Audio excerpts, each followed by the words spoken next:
Because of the massive following that Red Letter Media has, this could easily be my most disliked video. Fuck it, I guess we're doing this. So we all know about this video, and what I have to say about most movie critics here on YouTube, but time and time again, the one that people love to point to as the exception to everything I talked about in is Red Letter Media, arguably the inventors of the review as parody genre here on YouTube. Their 2009 review of Star Wars: The Phantom Menace has over 10 million views here on YouTube on just the first episode. And you heard me right, the first of 7 episodes culminating in a review that's over an hour long.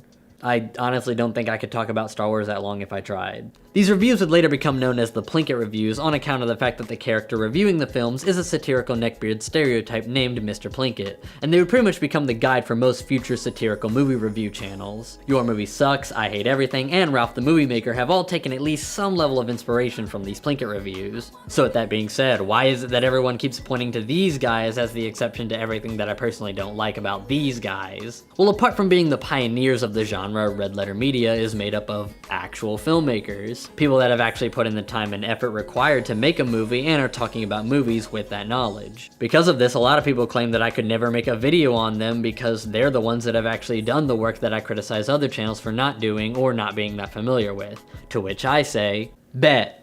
In reality, this is just one thing that Red Letter Media has above other review channels. I still think that a lot of the criticisms I have for other channels still applies to them because even though they have a bit more credibility being filmmakers, being credible doesn't really mean that you're allowed to say whatever you want and have it be equally as credible. Not only that, but there are other things about Red Letter Media that I don't like that much that weren't really talked about in any of my previous videos. So I think it's about time that I finally got around to making a video on them. But I can't just rush into a video about Red Letter Media. I mean, they pioneered an entire genre of YouTube content. It's not like I could just whip up a 10-minute video that accurately explains everything that they have to offer.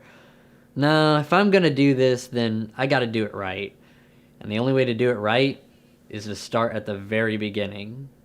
According to Channel 7 News, I'm here outside of the Shady Oaks condominium complex, where Senator O'Grady is hiding out inside. Now, the senator has recently been...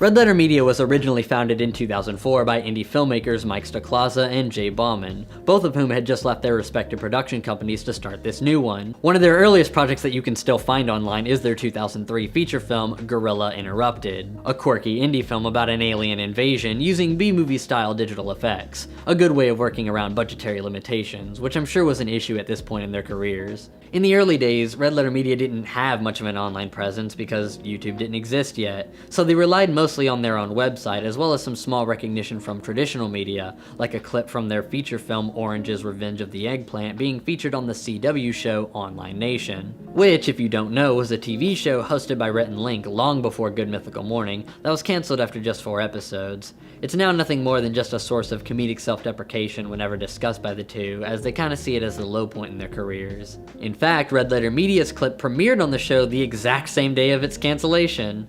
I honestly couldn't come up with a comment that's more funny than just the fact that that happened. At this point in time, Red Letter Media was just a small group of indie filmmakers making low-budget films and posting them online. I put a lot of these early projects in the same category as something like early Smosh videos because of the absurdist nature of their content, as well as the vulgar humor, which is still somewhat typical of Red Letter Media even in their current state. But obviously these early projects had a lot less widespread appeal than something like Smosh because of the longer runtimes and bigger emphasis on appealing to other indie filmmakers rather than just the internet as a whole.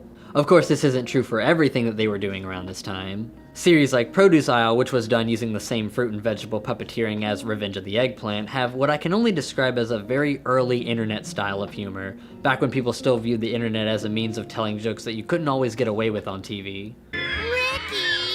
Wow! Oh my god! What the f***? Their other early projects include a short called Monkey Man Gets His, where a monkey man takes pills from an old lady and then proceeds to eat shit and then take a shit on a plastic Santa statue. Riveting. There's Dude Bros, which had potential, I guess. Like, there's parts in it that are genuinely funny. Broskies, what's up? But then there's parts where I don't really understand what the joke is, or times where it's just kind of annoying to watch. Peter Griffin and shit. Peanut butter jelly time, peanut butter jelly time, peanut butter jelly time, peanut butter jelly time, peanut butter jelly time, peanut butter jelly time. You're referencing things I know. Then there's their more successful series, The Grabowskis, which was a comedy series consisting of 1 to 2 minute long shorts that ran for 5 seasons and was primarily popular on Funny or Die. While the early episodes were very basic and very crude, the series actually improved as time went on. But even then, I'd say that the humor isn't really all that. I honestly think these jokes were probably a lot funnier when the show first came out, since they still had that, wow, I can't believe they went there factor. Like, back when the internet was still new, part of the reason why channels like Smosh and Shane Dawson were so popular was because they were saying and doing things that you couldn't get away with on TV, more or less. But now that the internet is a lot more diverse and companies like Netflix and Hulu have created uncensored content that doesn't have to abide by the same standards the FCC uses for cable television, looking back on this era in internet comedy, it just hasn't aged well. I'll at least give Red Letter Media some credit because at least their early work hasn't proven to be racially or culturally insensitive in any way, which is something that creators like Shane Dawson have had to deal with recently. But generally, there's not a lot of good things I can say about Red Letter Media's earlier work. But that's not really surprising. I mean, what indie filmmakers are gonna knock it out of the park their first time around? It takes years to really refine your style as a filmmaker, and the struggle to find your footing is an embarrassing but necessary part of the process. Maybe I'll go back and review some of these early projects in greater detail one day, but for now I just wanted to give context as to how Red Letter Media got to where they are today, and in 2008 they'd take their largest step yet towards their current success. Star Wars The Phantom Menace was the most disappointing thing. The second biggest problem with the franchise is how much more can I mean, you get pay your The first Plinkett review came shortly after Mike Stacklasa rewatched the 1994 film Star Trek Generations. The name Plinkett Reviews comes from the character that Stacklasa portrays named Harry Plinkett, or simply Mr. Plinkett. This character first appeared in a short called You're Invited, the Olsen Twins movie, except here he's played by Rich Evans. This short doesn't really do much with the character though, besides establishing him as a psychopath, but the movie review aspect of the character wouldn't come until later. Stacklasa apparently chose to use the character Mr. Plinkett because he felt like it would be too boring if he just played himself, and to a certain extent I admired that level of creativity. It reminds me a lot of how James Rolfe or Doug Walker created alter egos that they could use to make their reviews more interesting and thematic. People like that sort of thing, and the numbers really do reflect that. The very first Plinkett review was met with a lot of attention and praise, and it inspired Stacklasa to review the film's 3 sequels using the same style. Now, I gotta admit that my only exposure to Star Trek at all is running into some dead guy's entire Star Trek VHS collection anytime I go to the Peddler's Mall, so needless to say, these first few Plinkett reviews didn't really pique my interest at all. But then came the review that would turn Red Letter Media into a household name. I mean, if you're like 30 and still live by yourself. 2009 rolls around and Red Letter Media drops their review of Star Wars The Phantom Menace. This was back when YouTube didn't allow you to upload videos longer than 10 minutes, so at this point all of the 30+ minute long Plinkett reviews had been broken up into 2 or 3 10-minute long videos. But unlike the Star Trek reviews, which were only around 30 minutes long, the Phantom Menace review was over an hour long and had to be split up into 7 10-minute long videos, making it easily the most detailed review of the Phantom Menace that existed at the time, and a lot of people really appreciated the effort that was put into it. The video gained over 5 million views in the first 4 months of its release, and it was even shared by Hollywood celebrities like Simon Pegg, who called the review brilliant and blistering. It seems like pretty much everyone enjoyed this scathing yet surprisingly insightful review.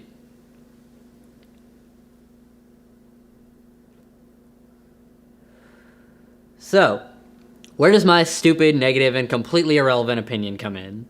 Unsurprisingly, I'm not the biggest fan of these reviews. I've made videos talking about Star Wars in the past, and I've mentioned that I don't really think that the prequels are as bad as everyone makes them out to be. However, that's just my personal opinion, and I'm not going to hark on Red Letter Media for having an opinion that's different from my own. Unlike some people. So I'll try to look at these reviews a bit more objectively. So first things first, yes, these reviews are objectively well made. While most of the video is just clips of the movie and the editing isn't particularly flashy or polished, the style in which the video is presented is simple but effective. A lot of the jokes lean heavily on the editing style, which makes them complement each other nicely, and the jokes themselves aren't too bad either. There are genuinely funny moments throughout these reviews, and it's hard balancing comedy and critique, so even with reviewers whose comedy I don't enjoy as much, I still feel like they deserve credit for at least attempting to balance the two in one video. I also like that a lot of the critique is focused on story most of the time rather than technical details, because I feel like that's where most of a film's quality comes from anyway. And I have to hand it to Red Letter Media. They really know how to analyze story elements. A lot of the time when they're talking about things that don't make sense within the context of a film's story, I find myself agreeing with them wholeheartedly. But I should also mention that I think that most movies have strange and convoluted ways of telling their stories. Usually, characters in a movie are going to do whatever choices add more to the plot and not necessarily the choices that would be the most logical. However, this doesn't excuse a film having plot holes or any other flaws in the storytelling. I mean, I get that suspension of disbelief can only go so far, but I mean, this is Star Wars. Are you really willing to accept the idea of some dude getting like 90% of his body destroyed by lava and being rebuilt as this scary man-machine hybrid, but draw the line at the continuity of lightsabers and their use? Also, I don't think they get enough credit for this, but the voiceover work in these reviews is fantastic, especially for 2009. This was before mics like the Blue Yeti were readily available to anyone making internet-based content, and while USB mics are still not ideal for most voiceover applications, back in 2009, most USB mics sounded like this. I'm 14 and I just killed my parents. So hearing a review with genuinely clean audio, especially with such a deep and quiet voice like Plinkett's, is honestly impressive just from a technical standpoint. Now we gotta talk about what I don't like about these reviews. And keep in mind, this is all just my personal opinion, so do with it what you will. First of all, among all 3 of the Star Wars prequel reviews, there are huge sections dedicated to just bashing George Lucas as a director. One of the first videos I ever made on this channel was a video defending George Lucas from the constant barrage of criticism that has come his way in response to the prequels. And if we're being honest here, it's difficult to ignore the influence that these videos had on that. These videos were easily the most popular critiques of the prequel trilogy that existed online, and prior to these videos being uploaded, negative reviews of the prequel trilogy were more difficult to find. But even then, most of them just emphasized how disappointing the prequels were in light of the hype that was built around them and just how good the original trilogy was. They weren't really targeting Lucas in a hateful manner. The Plinkett videos practically popularized the universal dislike towards George Lucas as a director, and these videos take it way too far sometimes. The low angle implies dominance, and the length of the Star Destroyer implies the long reach of the Empire. This shot says everything we need to know without saying one word. In fact, this is so genius, I have a feeling that George Lucas had nothing to do with it and probably fought against putting it in the movie. This is probably one of the most unfair jabs at Lucas I've ever seen, because it implies that Lucas is somehow too incompetent to have come up with this opening, and that he has such poor taste that he would have actively tried to have it removed. First of all, this is based on absolutely nothing. It's literally impossible to know exactly whose idea this was without straight up asking someone that worked on the movie. Second, this implies that George Lucas is not the man behind all the good aspects of Star Wars, and that the films were only saved by the countless other people that worked on them. Now, filmmaking is always a collaborative process. You simply need to have the input of other people in order to make a good movie, regardless of how talented you are as a director. But we know that George Lucas comes up with good ideas. American Graffiti is an amazing film that literally revolutionized the world of modern sound recording. And we know that that's something he had direct involvement in. Not to mention, George Lucas played a huge role in pioneering the world of digital cinematography. He put a lot of work into establishing digital as a legitimate cinematic format, because that's how he wanted to film the prequels. He wanted to go digital. If he hadn't put in that work, the world of digital cinematography might very well not have grown as quickly as it did. Meaning that Red Letter Media, myself, and pretty much everyone else here on YouTube might not even be able to do what it is they do for a living.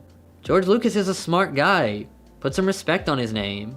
And finally, if George Lucas really fought against putting this opening in the movie, then why is it still the same in the special edition? With all the other stupid shit he added to the trilogy with his newfound wealth and creative freedom, you'd think that if he really wanted to change the opening, then he would have done so here. And yet, here it is, completely unaltered. The criticism of Lucas's ideas go so far that they even critique ideas that were never even fully realized.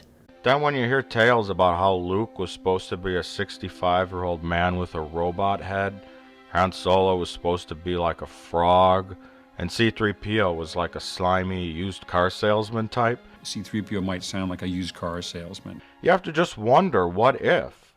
What if Lucas had the kind of control back then he has today?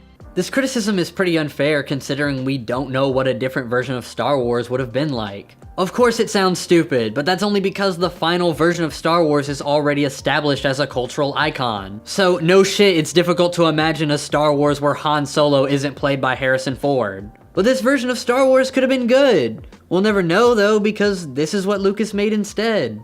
And he did a good job. People tend to forget that George Lucas did a really good job with the first 3 Star Wars movies. The man obviously has talent and some very good ideas. But these videos make it sound like the change in Lucas's process as an artist is more than just the natural progression of artists changing as they get older, and more so a sign that the man just somehow got lucky and made millions despite having no good ideas whatsoever. On top of certain criticisms being unfair, there's also ones that seem like they're based entirely on ignorance. Like this one complaining about a small speech that Yoda gives to Obi-Wan. Fear leads to anger. Anger leads to hate. Hate leads to suffering. Wait, what did he just say? Maybe he isn't that wise, cause that don't make a lick of sense. Fear leads to anger. Anger leads to hate. Hate leads to suffering. Can't anger lead to fear? And fear lead to suffering?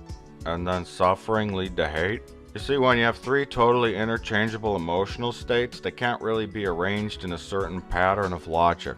The thing about this speech is that it's not really supposed to be taken literally as in it has to happen in that order. It's a reference to Anakin's transformation into Darth Vader. How he goes from being scared to angry to resentful, and then finally suffering permanent disfigurement at the hands of his own master. The implication here is that Yoda senses what will become of Anakin. In fact, they're literally all in agreement that Obi-Wan training Anakin is a huge risk for the Jedi. That's what this entire scene is about, and yet Red Letter Media doesn't seem to pick up on this pretty obvious foreshadowing. Generally speaking, there's a lot of ignorance contained within the Plinkett Reviews. Without nitpicking every little detail, it's fair to say that there's just an overall ignorance to what these movies mean to people outside of Red Letter Media's social circle and target demographic. And you might say, well, no shit, it's a Red Letter Media video offering Red Letter Media's opinion on the prequels and nothing more. But like I mentioned a lot of critics have a tendency to present some of their subjective criticisms in a way that makes them seem like they're pointing out more objective flaws in the way that the film was made. One way that Red Letter Media does this in the Plinkett Reviews is by having this part fairly close to the beginning where they challenge some seemingly random people to describe certain Star Wars characters.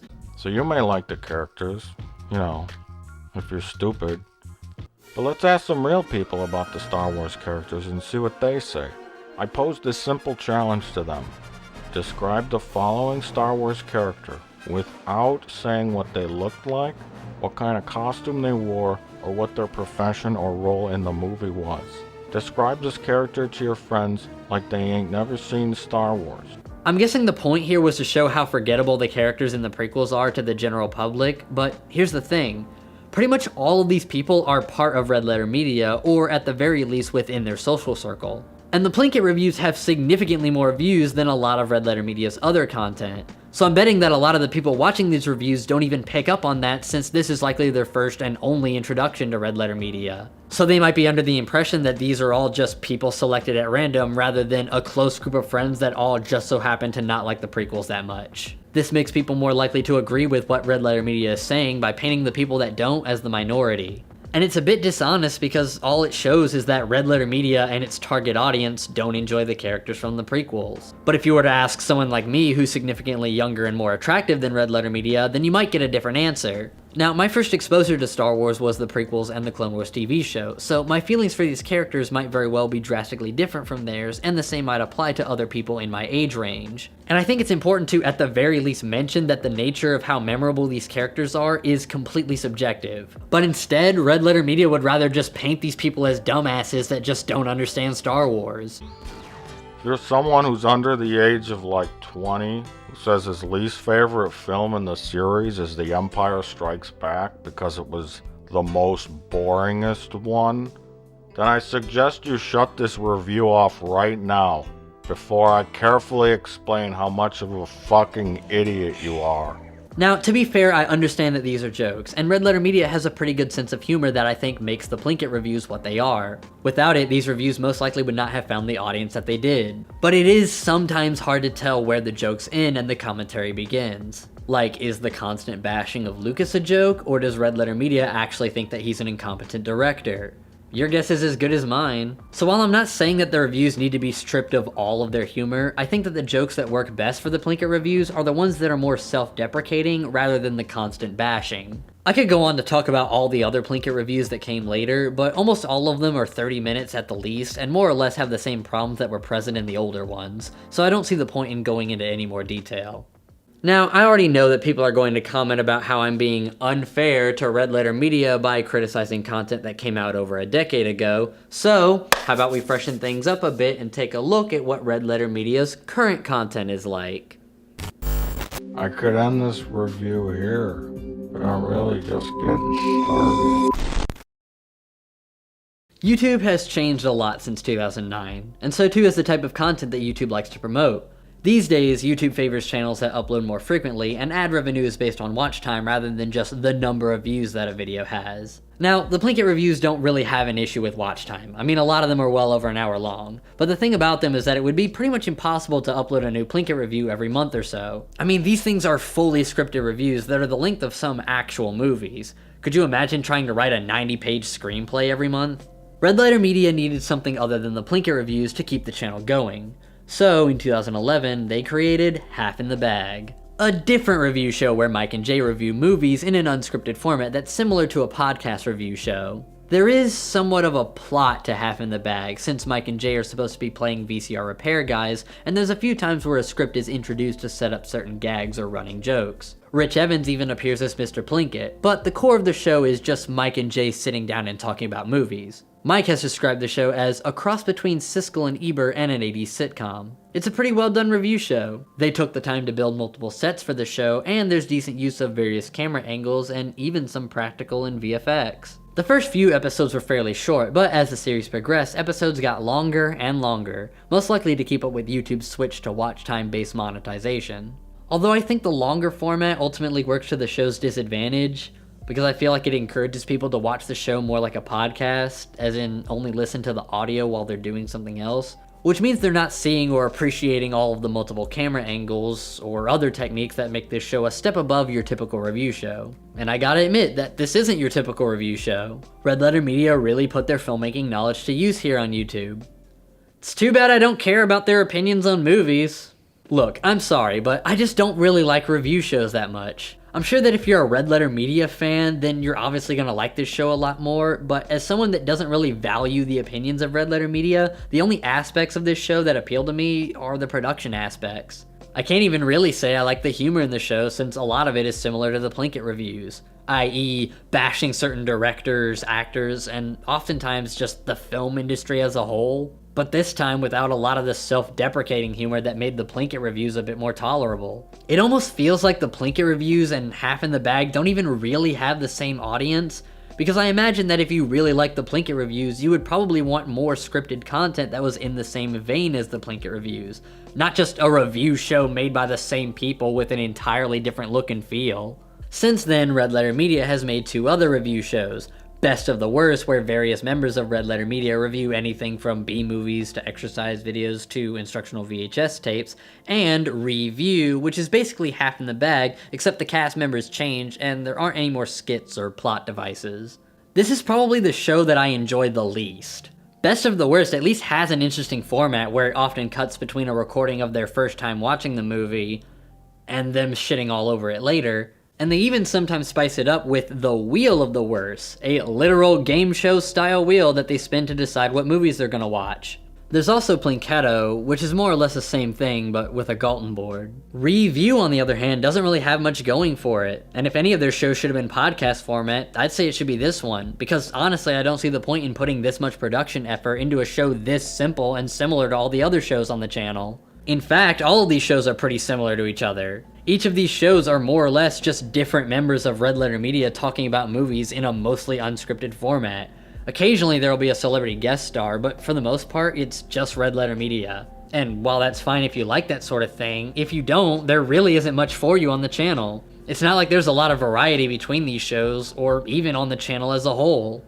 Sure, these are some of the most well-produced review shows here on YouTube, but that doesn't really matter if you just don't care about the opinions of Red Letter Media. I mean, good production doesn't automatically mean that these shows are good. I'd argue that my videos have pretty good production, but obviously there's a lot of people that don't like my videos. And it's okay to just not like the opinions of certain people, or at least the way that they express it. This of course is all just a matter of opinion, and you're more than welcome to disagree, but this all ties into what bothers me the most about this channel.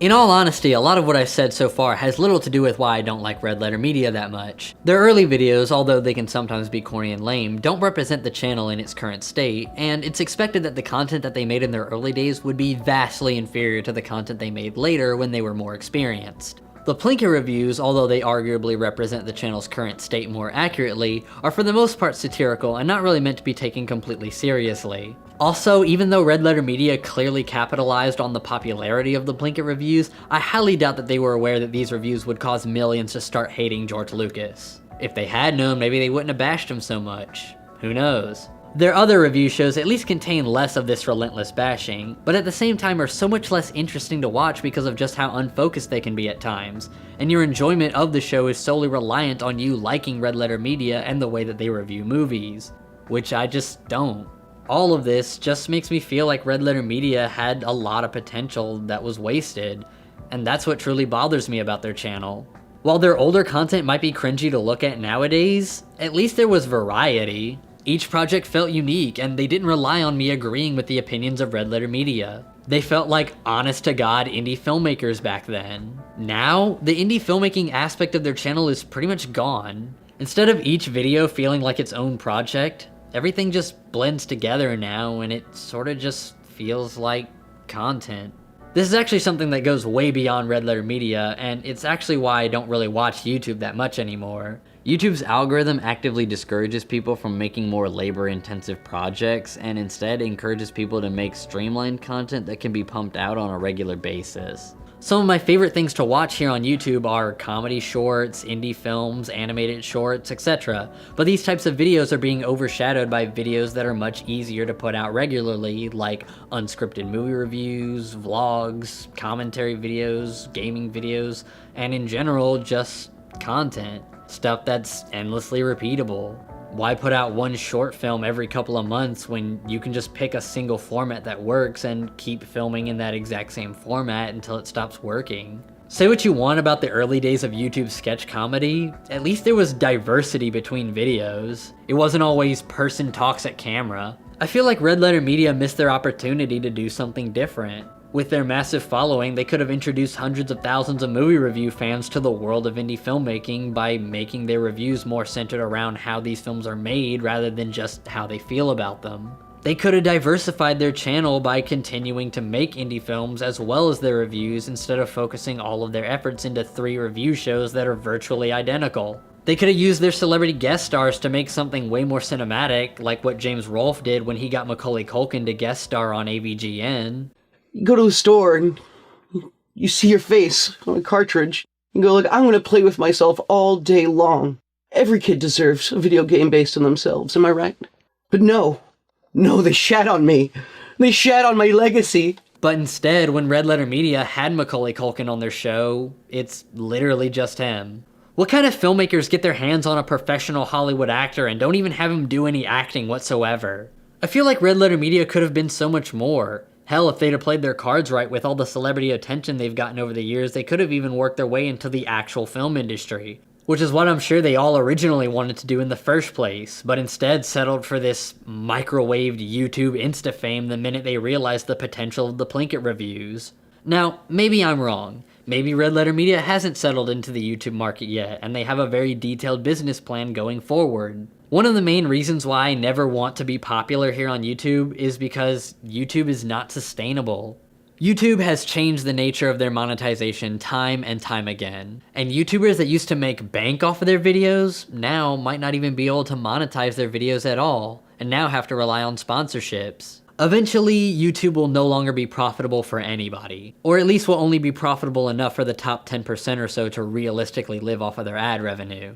Maybe Red Letter Media foresees this and have an escape plan ready for when YouTube is no longer profitable for them. Mike Stacklaza has done some work in traditional media recently, voicing Desmond in the Adult Swim show Smiling Friends, created by fellow YouTuber Zach Cadell, aka Psychic Pebbles. Perhaps this is the beginning of Red Letter Media's transition into more traditional media. It's impossible to know these things for sure, but I certainly hope that Red Letter Media continues to branch out into bigger and better things so that I won't have to see them as just the little filmmakers that could. I think I can, I think I can, I think I can, I think I can. Tra-la-la-la-la-la-la-la. My name is NeoJesus, and if you like what you see, consider subscribing. I'm always writing, shooting, and editing brand new videos all the time, so there's always something new to look forward to.